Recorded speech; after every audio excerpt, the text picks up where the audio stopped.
Are you able to recognize when your dreams are guiding you somewhere?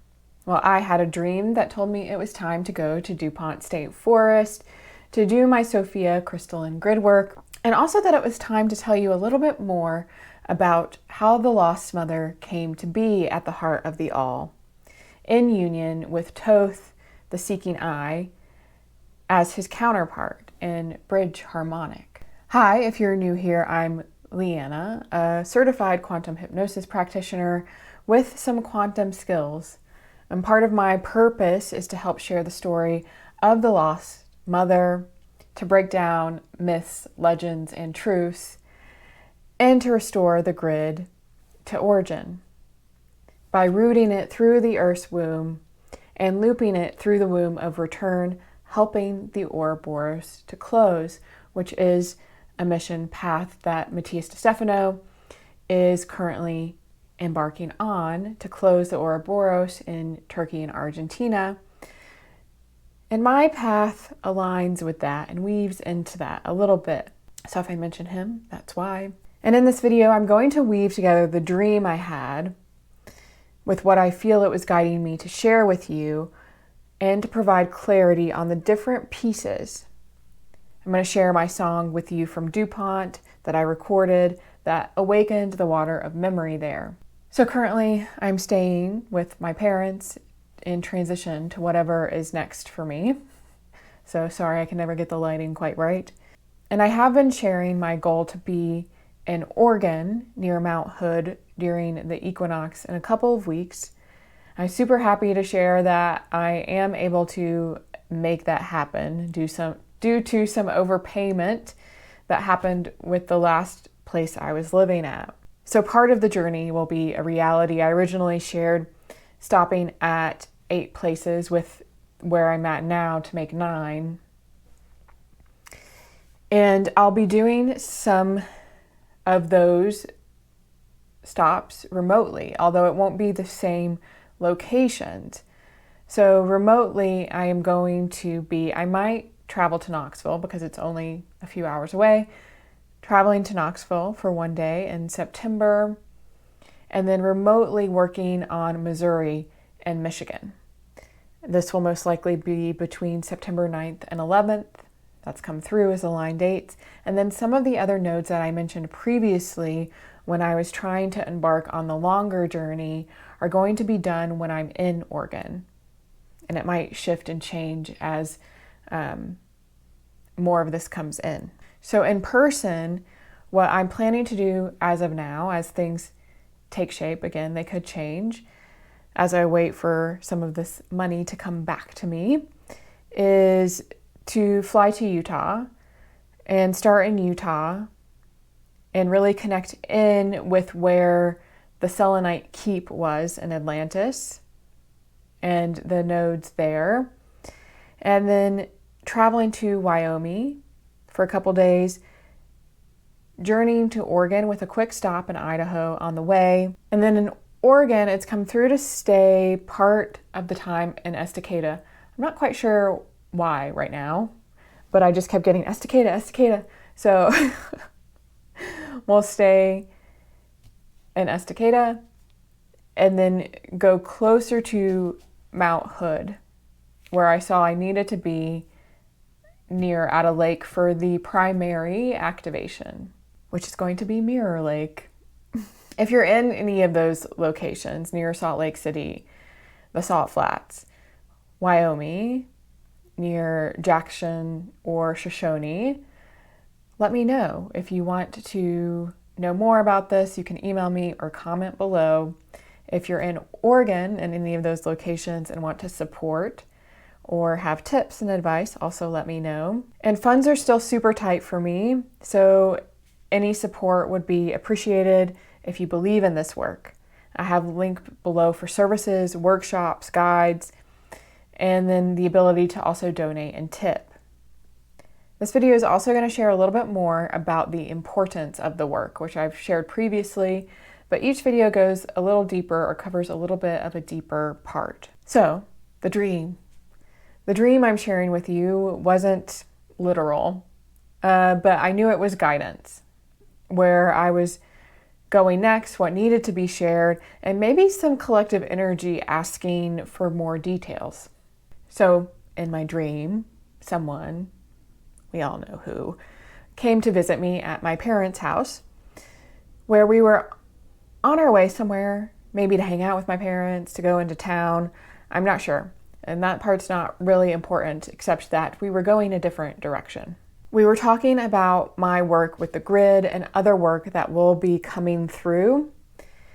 And they were mentioning, well, perhaps an option is you can just fold into my work under my umbrella so that it will be in a cohesive place, messaging, and platform as we continue to find the answer.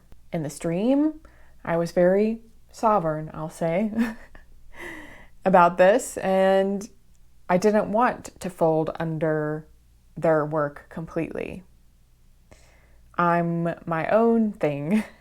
I don't mind association beside, but I'm not folding under something. Folding under also feels a little too similar to being swallowed by. And if you know my stories about the Lost Mother, it is similar to what she experienced being swallowed by. In my dream, I also said, I don't think you fully understand who I am, my role. And they said, well, you're me. I looked at them and said, I'm not you. I am the answer. Remember, they said, while we find the answer. Now, in my previous video, I shared with you the name the Lost Mother resonates with at this time, which is Anaiah, which means God's answer. I'm not literally the answer, but in my path, my mission, I am the piece that knows how to find the last pieces of the puzzle, that knows how to read the records of origin, that makes sense of the ones you can't find, that you can't make sense of, and brings the answers through to you. Now, them saying, well, you're me statement.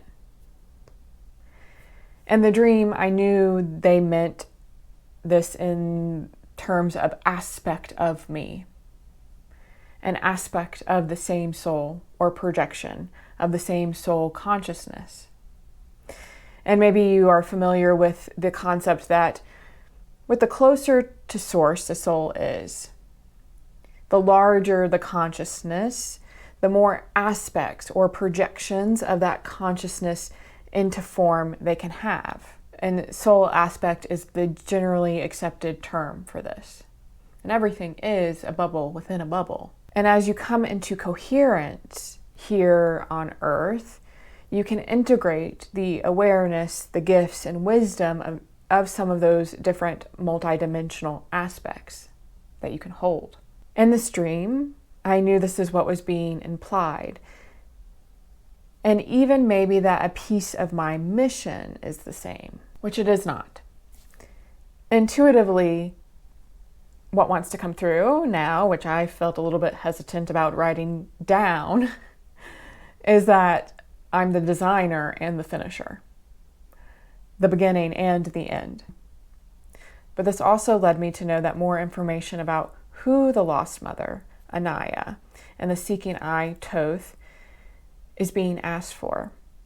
And at this point in time, because the Lost Mother is no longer held under the toxic darkness, using the term Lost Mother doesn't feel like what she wants, what we want anymore.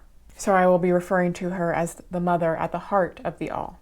And if you haven't watched many of my other videos, you may not know much about them, or you may not have put the pieces together from the different videos, because I made the videos as my understanding grew and as it will continue to grow. The Lost Mother, who I channel and embody the story of so that you can know her. The Divine Mother at the heart of the all.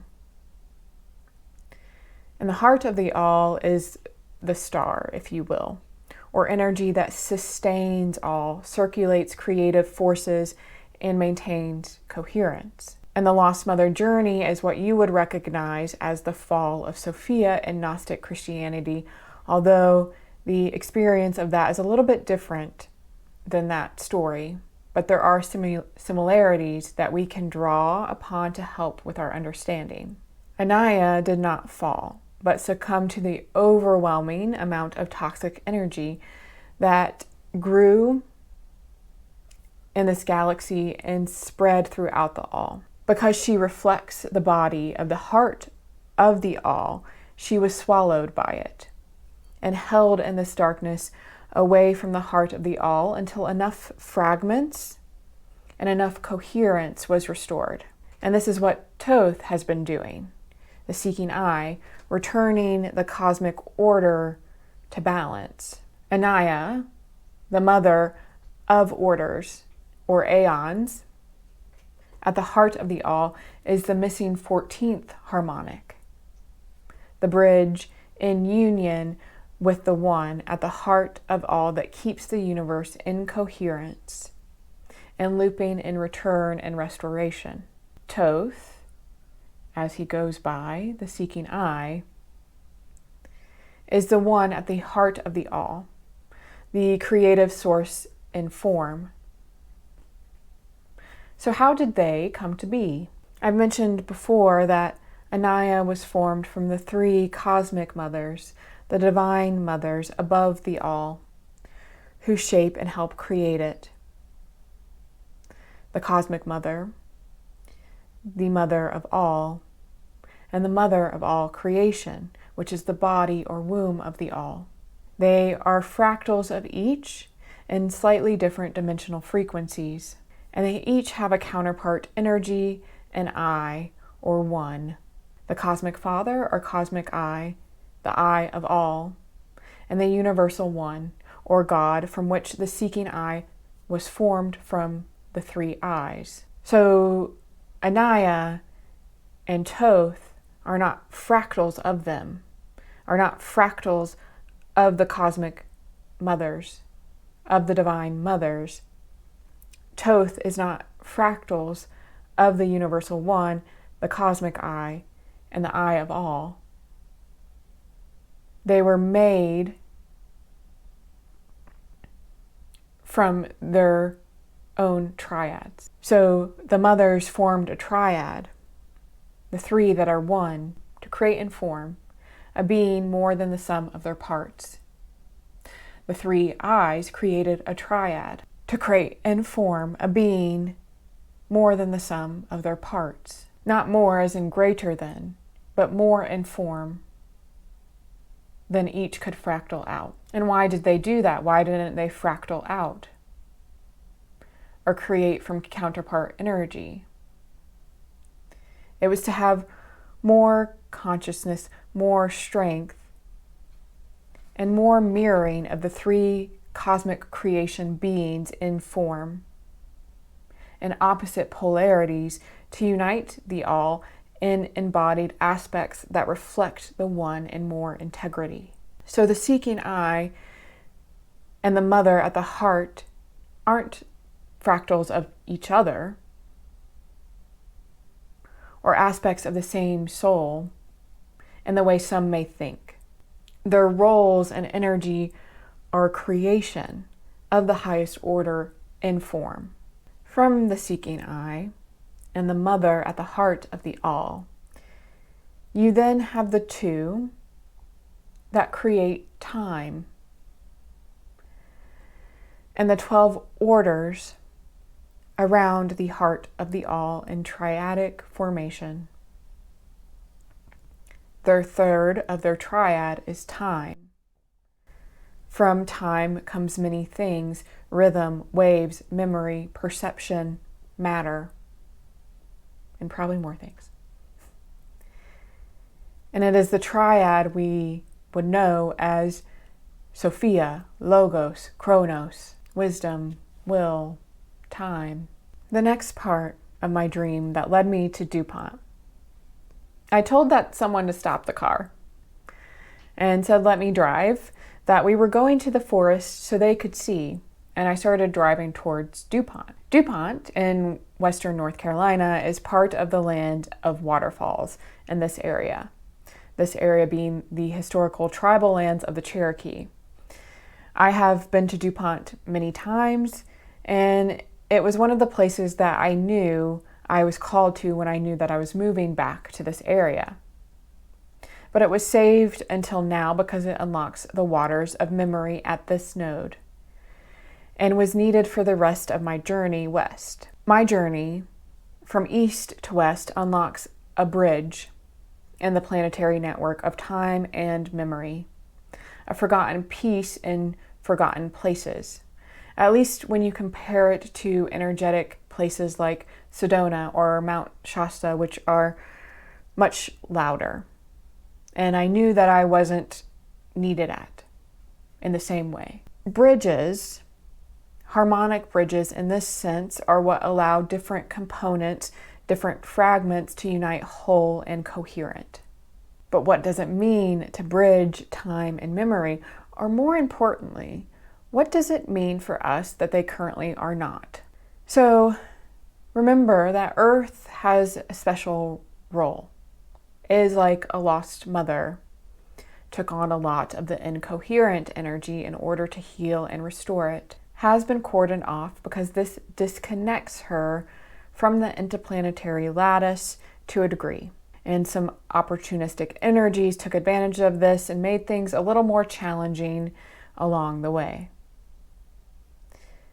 But, anywho, this creates an environment on Earth for Earth seeds, beings who have primarily experienced Earth or reincarnate on Earth over and over again. That makes it very hard to maintain coherence, to heal and restore across time, and to cohere time and memory. This means you may be able to heal, restore in one life, but this is only temporary. When you reincarnate on Earth, it's like fragmenting and falling all over again, experiencing the fall every time you are reborn as a human, disconnecting your divine mind from your heart, from your divine body, disconnecting your memory and coherence because you can't carry it across time, shattering the golden apple every time. And if you follow Matthias's work, you know he mentions healing to origin. I'm not sure exactly how he phrases it, but it's something like that. And the importance of that, and yes, it is important, but having the earth bridge time and memory, having the earth come back into coherence, where she can heal back to origin, allows you to maintain that coherence and carry it across your lives and evolution as a soul. Bridging time and memory, my work with the grid unlocks the memory of origin for Earth and Earth beings. Memory of origin you can think of as the memory of the embodied events, what actually was experienced, and needs restoration and dissolution of false timelines and incoherent streams. It allows past, present, and future to restore to coherence. The locations and codes of the YouTube lives that I've already done, the Magdalene codes and Lifeblood, Turkey, Glastonbury, and Egypt, were the essential nodes to reweave the anchored energy of the grid through the heart-womb axis of Earth, opening the nodes of sight, will, and heart, and womb that will allow the network to thread whole through the womb of return and the bridge of time and memory that I will be completing east to west, which flows from west to east.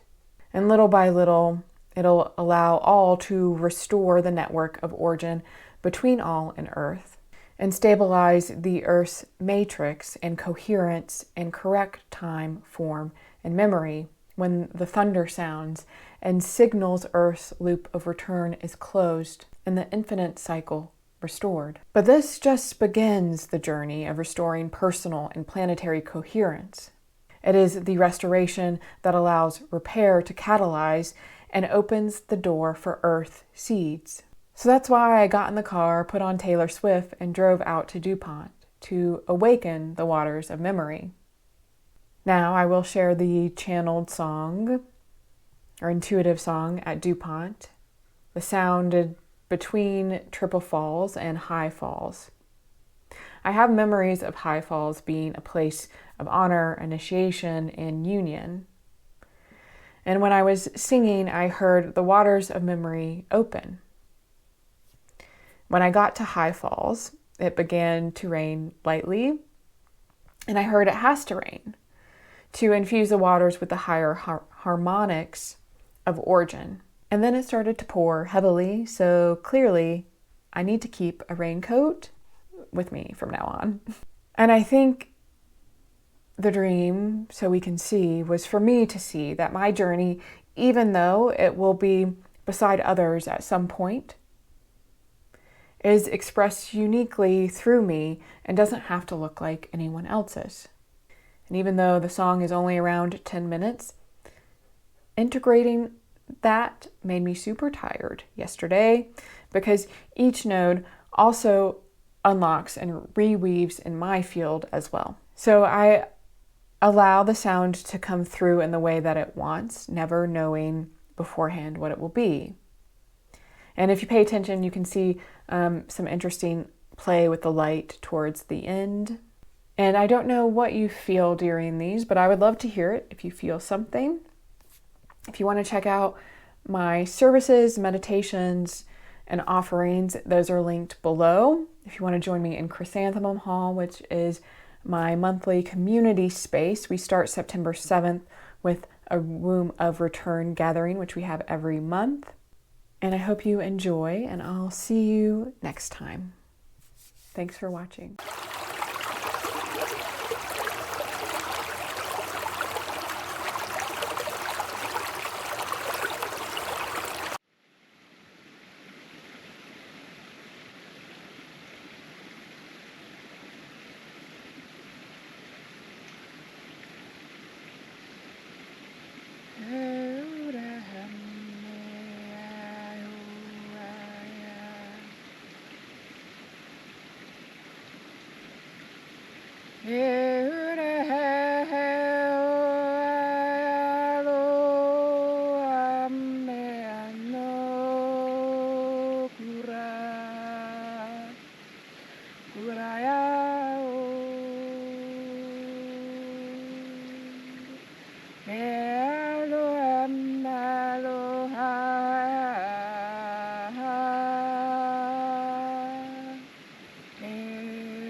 Kuramaru